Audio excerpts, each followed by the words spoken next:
Salve, salve, torcida vascaína, voltamos com o nosso canal Vamos Vasco.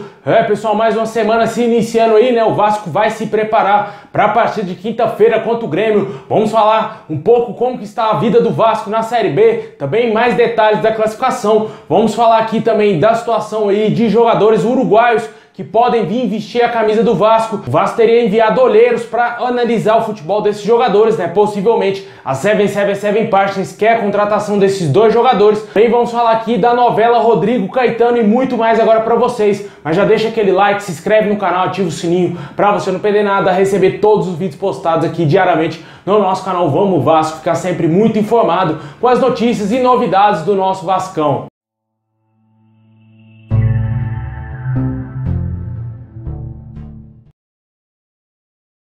Bom, pessoal, o Vasco na segunda colocação aí na Série B do Campeonato Brasileiro com 17 pontos, está a 5 pontos aí do líder Cruzeiro e está hoje a 4 pontos do nosso próximo adversário, que é o quinto colocado, o Grêmio. O Vasco vai enfrentar o Grêmio aí em São Januário na próxima quinta-feira. Torcedor vascaíno já esgotou todos os ingressos, né? Vai estar entupido de torcedor vascaíno empurrando o Vasco no Caldeirão de São Januário para mais uma vitória, para conseguir esses 3 pontos importantíssimos aí, para buscar esse acesso à primeira divisão, né? Essa longa caminhada do Vasco aí, que é essa Série B, né? Interminável Série B pro Vasco. A gente espera acabar com essa agonia o quanto antes, né? E com isso, a gente torce para que o Vasco consiga vencer os seus jogos, principalmente em São Januário. Como eu falei no vídeo de ontem, né? Quem assistiu aqui o nosso vídeo ontem, eu falei que o Vasco vai ter 3 pedreiras, né, cara? Já vai ter agora o primeiro jogo contra o Grêmio em São Januário, depois vai sair para visitar o Náutico fora de casa e depois joga novamente em São Januário contra o Cruzeiro, né? 3 adversários dificílimos. Se o Vasco conseguir aí vencer esses jogos, certamente será credenciado ao título da Série B e obviamente ao retorno à primeira divisão, né? E também com certeza vai passar uma confiança muito maior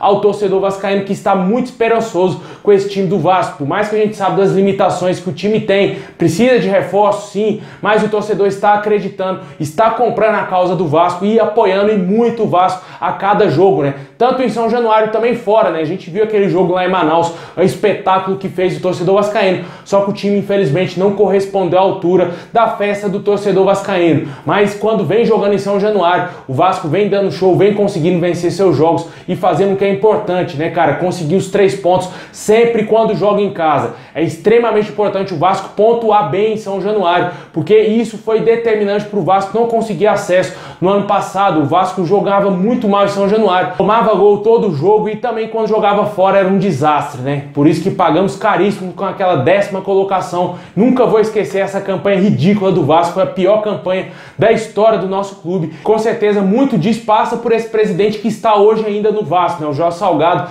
cometeu um dos maiores suicídios da história do Vasco, que foi montar aquele elenco do ano passado, e esse ano parece que as coisas vão se encaixar melhor. Pelo menos ele está conseguindo resolver a situação da SAF pro Vasco, que vai deixar o Vasco aí numa situação muito melhor do que com certeza a gente viveu nos últimos anos, pagando caríssimo, jogando a 5ª Série B aí da sua história, né? E para esse jogo contra o Grêmio, importantíssimo, o Vasco tem que entrar muito focado, tem que estar aí concentrado, porque vai ser o adversário mais difícil que o Vasco vai enfrentar até então nessa Série B do Campeonato Brasileiro. Joga com o apoio do torcedor, mas o Grêmio é um time experiente, tem jogadores bem cascudos, jogadores aí que jogaram em grandes equipes, que conhecem muito bem o futebol e não sentem a pressão de torcedor, né? O Vasco tem que saber usar a cabeça, saber jogar bem e saber utilizar o fator São Januário ao seu favor, né? Porque às vezes o adversário quer utilizar essa força do Vasco, da torcida do Vasco contra a gente mesmo. Tomara que isso não aconteça, que o Zé Ricardo entenda, estude bem, marque bem os jogadores principais do Grêmio. O Grêmio tem jogadores aí que passaram pelo Vasco, né?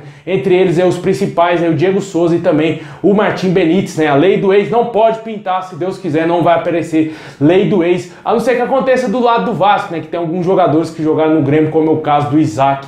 Pode, quem sabe, entrar no segundo tempo e meter um golzinho ali, a lei do ex, e o Vasco vencer o jogo, né? Mas fora isso, o Vasco tem que entrar concentrado, tem jogadores aí capacitados para ajudar a gente a vencer esse jogo. Ponto negativo realmente é só o Raniel ali na frente ali, porque é um centroavante muito fraco e possivelmente o Getúlio pode ganhar essa vaga no time titular do Vasco, né? E caso o Getúlio entre como titular, pode ser que o time do Vasco seja Thiago Rodrigues, Gabriel Dias de volta à lateral direita, que cumpriu suspensão no último jogo contra o Brusque. A zaga com o Juan Quinteiro, Anderson Conceição, Edmar na lateral esquerda, no sistema defensivo que não vem passando absolutamente nada, né? Mais à frente, Yuri Lara, o Pitbull no meio campo, Andrei Santos. Na criação, Nenê, o ataque com Gabriel Peck, possivelmente Figueiredo e também ou Getúlio ou Raniel, né? Esse será o provável Vasco que entrará em campo para vencer o Grêmio aí na próxima quinta-feira. Deixa aí nos comentários o que você espera desse jogo do Vasco, importantíssimo contra o Grêmio. Vale lembrar que se o Vasco perder o jogo, o Vasco não sai do G4, hein, pessoal? Como eu disse, está hoje a 4 pontos do quinto colocado, que é o próprio Grêmio.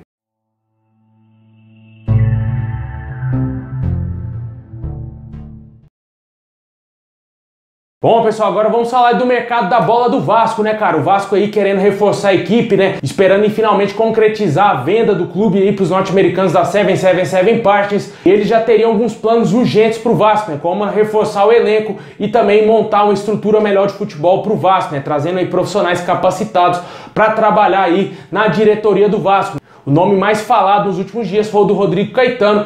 Em entrevista aí ao canal do jornalista André Hernan, o presidente do Atlético Mineiro, Sérgio Coelho, falou aí a respeito aí da possibilidade do Rodrigo Caetano deixar o Galo nesse momento, né? Além do Vasco, a CBF também tem interesse no dirigente que tem contrato aí se encerrando com o Galo em dezembro, né? De acordo com o presidente, ele disse: temos um contrato com ele até o final do ano. Eu tenho 100% de certeza que ele não vai romper esse contrato, pelo que eu conheço do profissional. O presidente do Atlético também disse que a intenção é renovar com o Rodrigo Caetano. Diz acreditar que ele também quer renovar o seu contrato, né? Ele mencionou que o Rodrigo Caetano, no dia a dia lá do Atlético Mineiro, resolve 100% aí dos problemas lá da cidade do Galo, nas viagens, e tem uma parceria muito forte aí com o profissional. Pode ser que fique bem emperrado aí essa possibilidade do Rodrigo Caetano vir pro Vasco. Obviamente a 777 Partners deve já estar sabendo que vai ser difícil tirar ele do Atlético Mineiro, que deve estar talvez analisando o mercado para tentar trazer um profissional melhor pro Vasco também, né? Porque, como a gente já falou inúmeras vezes, o Carlos Brasil sequer é um profissional da área, está ali meio que quebrando o galho, né? Porque o Jorge Salgado não teve competência para contratar o Alexandre Matos e nenhum outro diretor executivo de peso, né? Ficou muito tempo tentando negociar com o Anderson Barros, que estava no Palmeiras.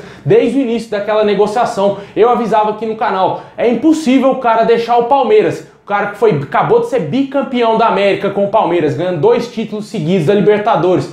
Tem um elenco extremamente forte nas suas mãos. Vai sair do Palmeiras para quê? Para vir trabalhar no Vasco, um time que estava quebrado até então, não tinha perspectiva de uma criação da Sociedade Anônima do Futebol e que está na 2ª divisão do futebol brasileiro, né? Então poderia ser clubista ao extremo de achar que o cara iria deixar o Palmeiras para trabalhar no Vasco nessas condições atuais do clube, né? Optou pelo óbvio, continuou no Palmeiras e o Vasco perdeu muito tempo para tentar fechar com o diretor executivo. Tentou Alexandre Matos, não deu certo as negociações. O Alexandre Matos teria revelado que gostaria sim de trabalhar no Vasco, só que o Jorge Salgado foi péssimo na negociação e não teve escolha a não ser contratar o Carlos Brasil, porque foi o único que topou trabalhar no Vasco. Os norte-americanos da 777 Partners querem fazer direito, quer contratar um profissional de verdade para trabalhar aí no futebol do Vasco. Bom, e agora vamos pro campo, né? A diretoria do Vasco pode ser montada, mas jogadores também devem chegar aí assim que os norte-americanos assumirem um clube, né? E o Vasco já está de olho em jogadores do mercado sul-americano.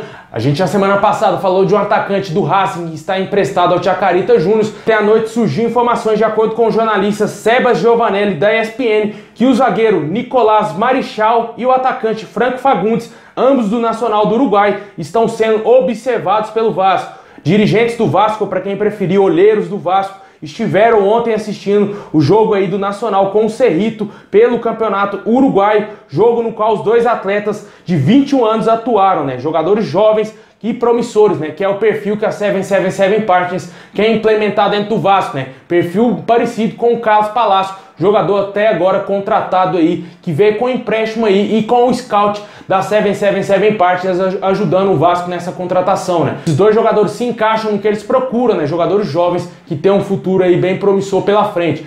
Pra falar a verdade, não me agrada só contratar jogadores jovens. Eu acho que o Vasco tem que ter uma mescla de jogadores experientes com jogadores jovens, porque senão vai acontecer o que está acontecendo no Red Bull Bragantino. Gastou um caminhão de dinheiro para contratar jogadores jovens para ficar na fase de grupos, na última colocação no seu grupo aí na Libertadores da América. Ah, mas o Red Bull contrata para vender para fora. Sim, pela grana que eles investiram em alguns certos jogadores, acredito que não é somente isso. O Red Bull Bragantino contratou jogadores a preço de nível europeu e os caras não corresponderam até por conta da idade, né? São jogadores muito jovens e ainda mais jogando com outros jogadores jovens, a evolução vai ser muito falha e eles não vão conseguir acrescentar muita coisa assim nos times, né? Porque o jogador ele evolui jogando com outros caras experientes. Isso já é provado e testado no futebol. Não é eu que estou falando isso aqui. Isso aí você pega os grandes times hoje. Olha o que aconteceu com o Real Madrid. Olha o que aconteceu lá com o Vinícius Júnior, jogador que até então era fraquíssimo, tinha pouquíssimas oportunidades. A partir do momento que chegou um treinador experiente,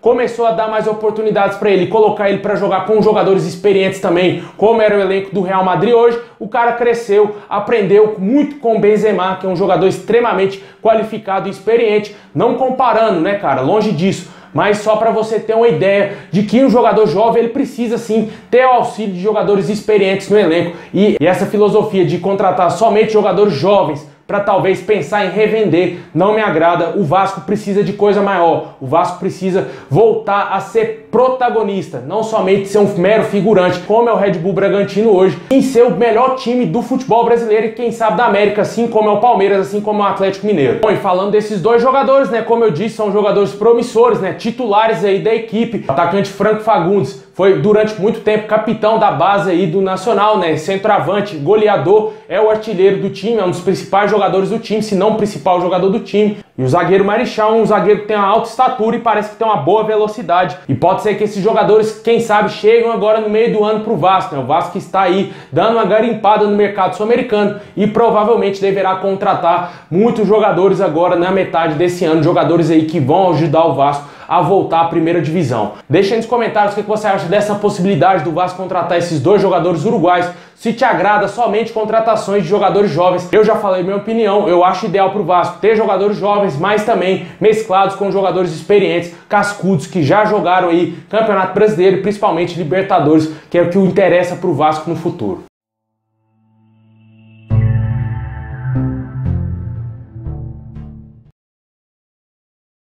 Bom, pessoal, esse é o vídeo de hoje. Muito obrigado. Deixa o like, se inscreve aí no canal, ativa o sininho para você não perder nada. Tamo junto, forte abraço, saudações vascaínas a todos e ótima semana a todos vocês.